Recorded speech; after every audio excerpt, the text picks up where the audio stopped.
the support department here at Bamboo Solutions, we often get a lot of questions about SharePoint alerts in general, and specifically Bamboo Alert Plus alerts. So today we're going to run through creating a Bamboo Alert Plus column change alert. Before we get going, just so we have a little bit of reference, let's take a quick look at a standard SharePoint alert, which is right here. That's a what you get for the information you get for a standard SharePoint calendar alert, which is nice, but there are definitely instances where you would probably like to customize the display a little more, and we can of course do that with Bamboo Alert Plus. So let's take another quick look at the end result that we're going to get through by the end of this video. You'll see that the information is similar, although the fields are customized a little bit. We're not displaying all the fields because on a calendar we don't really care about, for example, the category. We only really care about title, location, start time, end time, and the modified time of a calendar event. And you'll see we have an image and some pretty basic HTML in the Alert Plus alert as well. So having said all that, let's get started. You can see here that I have a standard SharePoint 2013 calendar list. Let's go ahead and add a event to to the list here. If I can get it open, there we go. And why don't we just do it this way? It's a little easier. Go up here and go to New Event. And that will display the new item form. For the sake of expediency, I will use the autocomplete in my browser. 2 to 3 p.m. is fine. Let's put a description in there. And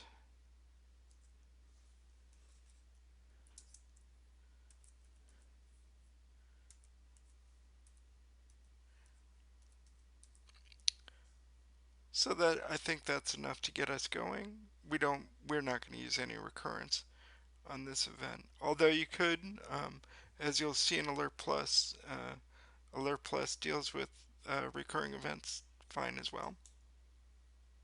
So you can see we have now added an event in onto our SharePoint calendar. And so now let's get started building the alert. What I have here is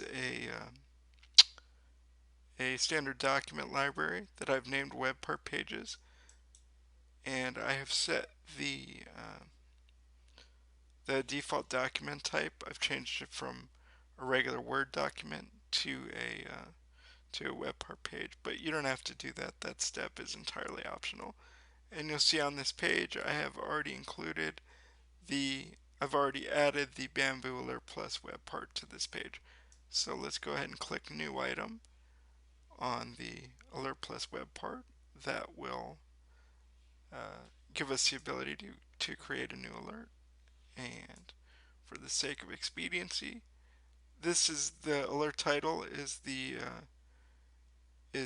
just the display name for the alert in Alert Plus. We want to leave it enabled. You pretty much have to fill out these tabs in order. The first one is the Event tab.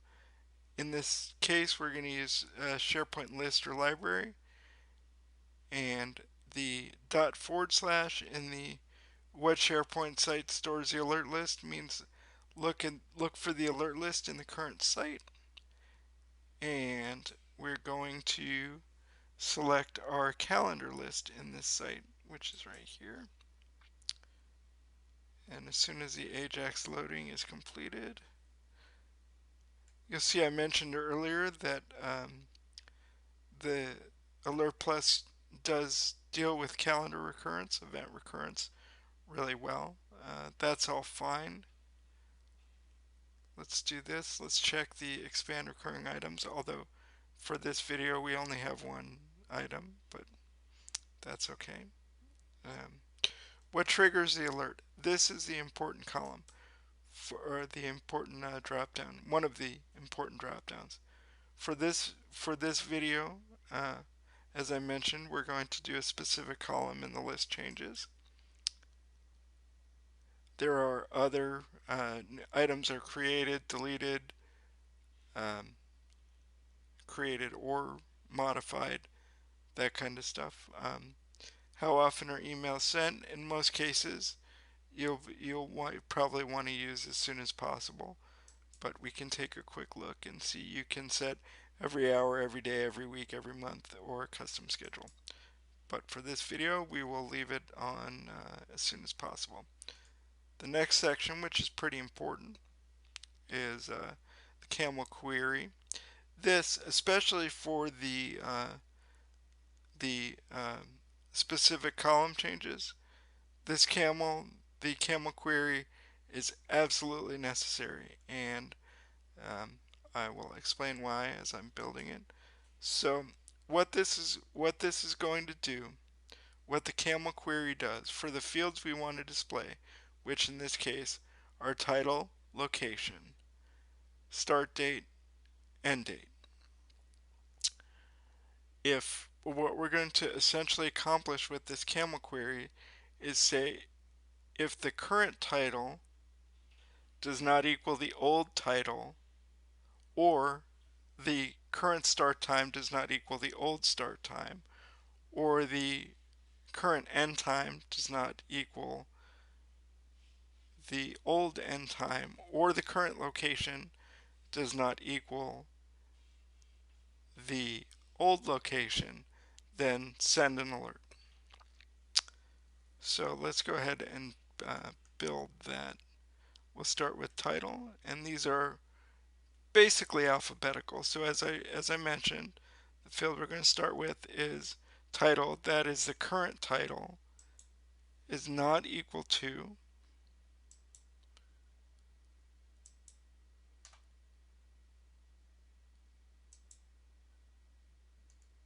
title old.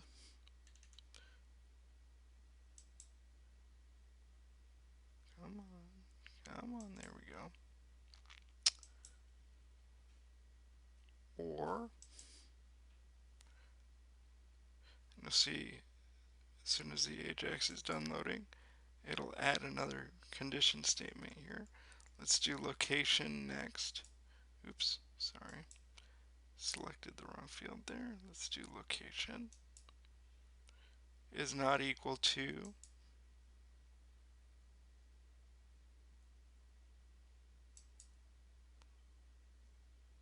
we're going to do the same. Location old.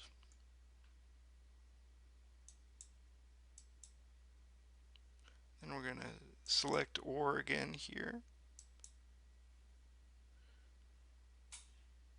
And now let's do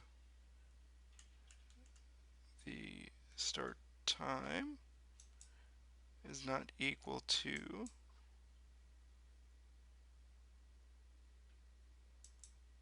start time old.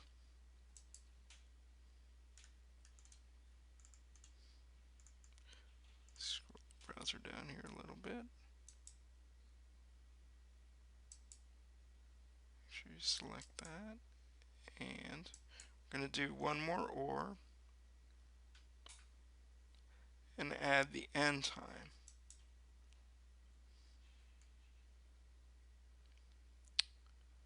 Is not equal to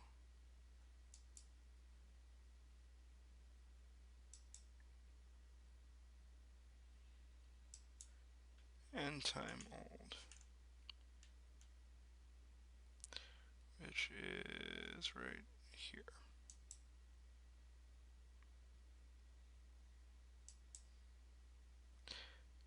And then after we've added all our conditions, we need to click on the link that says copy criteria to Camel Query field. And what that will actually do is it will generate the Camel query that the alert is going to use, and the Camel query that's generated is essentially the same. It's exactly the same as what we just built in the builder. If you're fluent in Camel, you can go ahead and just type the Camel query directly in there. The one thing to remember about this alert is there are a lot more um, fields on the calendar, like category, for example. Um, but in this case, if we change the category event, or if we change the category field, sorry, the this alert would not be triggered because we didn't include category in in the uh, in the Camel query. So now that that is essentially completed, we can scroll up and let's click on the Recipients tab, which is the second tab over. And who should the alert be sent to? There are several options. Fixed set of users, where you type in all the email addresses manually. A SharePoint list is another option. Members of a SharePoint group or AD group. Um, in this case, we're going to just use send to me, which means whoever modifies, whichever SharePoint user modifies the calendar entry in this case, um, they're the person that's going to get the alert. That's should be pretty self-explanatory. The same options are available for the CC field and BCC fields in an email, but in this case, we'll just leave it set to the person who basically triggered the alert by modifying or adding or deleting the calendar entry. So now that is completed. Let's go ahead and click on the Mail Format tab. There are a couple important options that we need to set here. So the subject field is going to be the subject of the email. So in this case, let's just do title or date change. And the message is going to be the body of the email, and you can in Bamboo Alert Plus add custom HTML. So let's take a quick look at the custom HTML here. You can see it's a pretty standard HTML table. We're setting the background color, border color, and we are in the first row of the HTML table. We're displaying an image which is actually located in the image. In this case has to be located within within SharePoint. You couldn't use like an external image from the internet somewhere. You'd have to copy it locally and use it in SharePoint. So you'll see that's in a picture library called Bamboo Alert Plus Pictures. Let me scroll a little to the left, right here, and it's changing the alignment. And this is the first important thing to keep in mind with the custom HTML in or custom messages in Bamboo Alert Plus. Any of the fields in this case in the calendar list can be referenced with in curly braces. So for example, title, the title field, we can display both the old and the current value of the title field by using title/old for the old value and the regular title for the current value in curly braces. And you'll see that's pretty standard for all of the the fields that we're going to display in the email message. The one thing, the only thing that's a little different here is item link. That is a uh, a Bamboo Alert Plus field token that lets you display the link to the item. Let's take a look at that at the end resulting email here again, and I'll tell you what that is. We don't have, got a better view of it right here. The item link that's being displayed is actually this hyperlink right here, the one that says http //cs2013a 2222 /sites/ross alert plus list calendar. That's a link to the actual item that triggered the alert, and that is being generated by the item link in curly braces right here. And you can see, now that we took a second look at the end result, you can see the image is being displayed there, and then the old and new values for all the fields that we care about. The one thing to keep in mind, or another thing to keep in mind, sorry, is we didn't include the modified field in the Camel query, but just because it's not in the Camel query, it's still available in the list. As you can see here in our end result, the modified times are still available even though they weren't included in the Camel query. So that is that can be helpful. So let's switch back to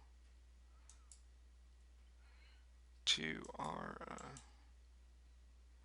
editor here. Let me make sure I have the appropriate stuff on the clipboard. A quick copy and paste. So I'll spare you from my watching me type for ever and ever. And you can see that the same HTML is copied in, and we can preview it over here. And we'll see, got the image and the item link as I mentioned earlier, and the all the fields that we care about displaying. So we've set the message format. Another thing that we absolutely have to do to get the item link token to work correctly is to put in the specific format that the item link token needs, and that is, it's also basically if you read the help entry down here where it says a sample entry might be colon http etc., that format works fine. So what I'm going to do is I have that over here, right here, already typed out for you. And if we went directly to that link, what that is the display form, the edit form for the item, and then the ID equals the ID token will give us the ID of the calendar entry that triggered the alert. So let's go ahead and paste that into the custom item link field, and it's already there as well. And that is all we need to do. So we can now save and close.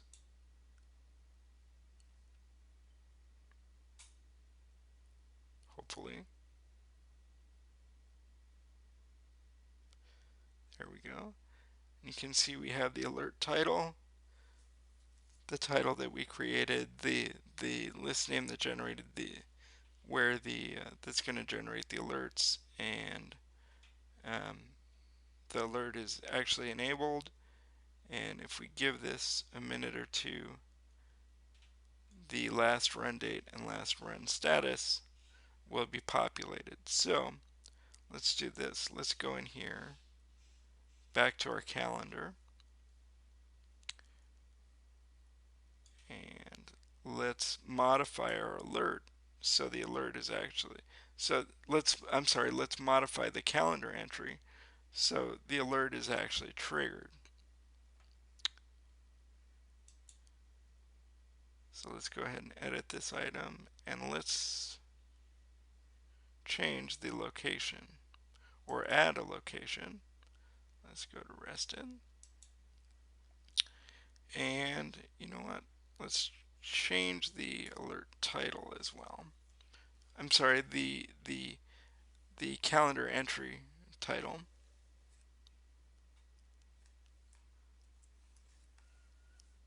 And let's go ahead and change the end time as well to 3:30. Save that.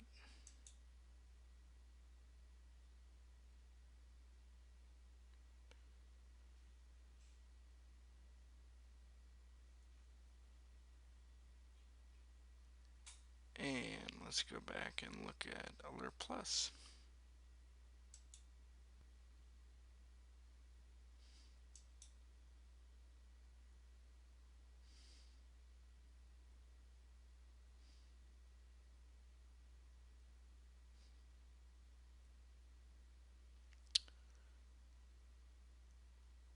By default, the Alert Plus master timer job will run and check for changes, alert changes, approximately every 3 minutes. So I don't think we made it at 128, but which was the last runtime when the alert hit. But currently it is now about 1:30. So if we wait another minute or so,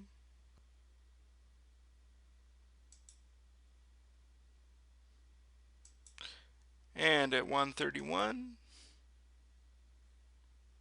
let's open this one. You'll see if we display the reason that's a broken image is because Outlook isn't by default doesn't display images unless you set it to. And if you tell it to download the images, you'll see that we have our calendar entry test. Apparently my typing skills are not that great. The location is changed.